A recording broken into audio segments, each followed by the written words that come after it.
Get ready for freelancing strategies, hacks, and tactics to help you skyrocket your success. Brought to you by FreelancerMasterclass.com. You're listening to Freelancing School with your instructor, Mike Volkin.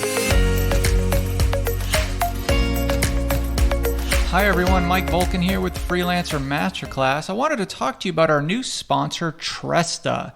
If you or your team are working from home, this is the perfect virtual phone system for you. Tresta is an app for iPhone and Android that allows you to do business calling and texting from anywhere with no hardware, just a smartphone you're already using. And a lot of freelancers list their personal phone number on their site and then get overwhelmed with all the business calls they received, especially if you've been through Freelancer Masterclass. So it can be quite complicated drawing the line between your personal and professional life when clients are calling you day in and day out on your personal number. So this is the best business phone app out there, whether you just need a business phone number or if you're ready for a complete business phone system. Tresta is totally flexible and can grow with you as you bring on more clients. And it's all unlimited, calling, texting, and all of those powerful call management features like auto attendance, call recording, user groups, and more. Hey, and it just starts for $15 a month. So right now they're offering a 30-day free trial so you can see if the virtual phone system is right for you. Communicate smarter and more efficiently with Tresta. Start now at Tresta.com/freelance. That's Tresta, Tresta.com/freelance.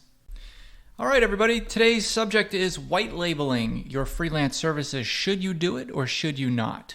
Well, I know several freelancers who do it exclusively, and I'll tell you that it's good practice to either do it or not do it. I mean, that is either your business where you freelance to other freelancers or agencies. You white label to other freelancers or agencies, or you don't do it at all. So let me tell you some of the advantages of doing it. Well, number one is that your partnerships are your lifeblood. And that's an advantage, but it's also a disadvantage, meaning if you lose your partnerships, you pretty much lose your entire business. But really, it's a benefit because getting work as a freelancer is a lot easier as long as you have those partnerships in place. Now, partnerships are actually more difficult to create and maintain than getting a client, but they're more lucrative in the long run, and they bring the work to you. So when you white label your service, which basically means you're doing the work and someone else is submitting the work on their behalf with their letterhead or their logo or however they're submitting the work. So white labeling is basically you doing the work and somebody else taking the credit. Now, white labeling is great because if you have a niche and you do it well and you have a pattern of how you get it done, a process behind it, then you can bring on as many partners as you want.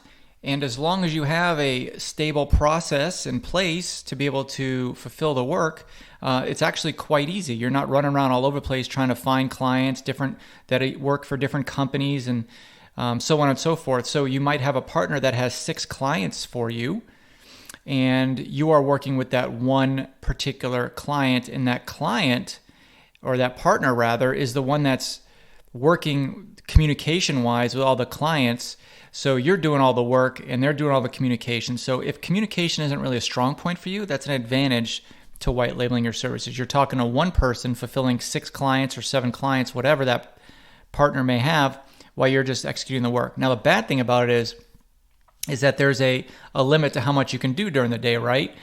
So if you have 5 or 6 partnerships and all giving you consistent work, that is pretty much your limit. And then you might have to bring on other people, and that's when you start forming an agency around white labeling. One of the big benefits around white labeling is that you're actually creating a company that can be sold to someone else and who also wants to white label.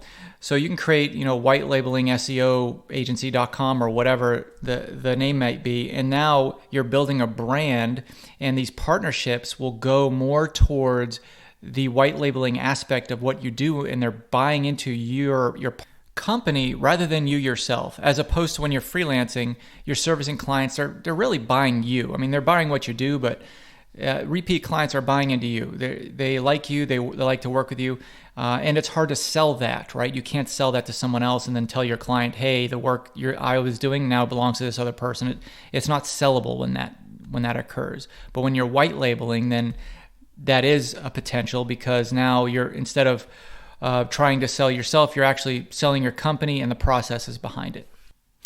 Now, the big disadvantage behind white labeling is the reason why a lot of people don't white label. It's because, well, number one, you're doing all the work and you're not getting credit for it, as I mentioned. But the other thing is, you really need a great niche and you need a great process. You need to be a processes person to make whitelisting work, and it needs to be succinct, meaning that when you take on a new partnership, you have to do this, and then you do that, and then this is the way a partner sends you a new client, and this is the way you send out work. Like, everything has to be lockstep.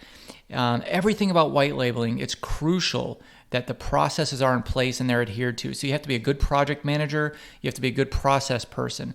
Now, that's a whole different skill set than being a freelancer. So you might be a freelancer doing design work, but if you want to do white label design, you better be really good at processes and project management, which is a whole other skill set. So I hope this gave you some insight into, white labeling, the advantages and disadvantages, and whether you should do it or not. I would say if you are a good project manager and you do like creating processes, then this may be a great avenue for you. Good luck. Thank you for joining us for Freelancing School. Be sure to subscribe to get the latest updates on the show. Go to freelancingmasterclass.com to become a master freelancer.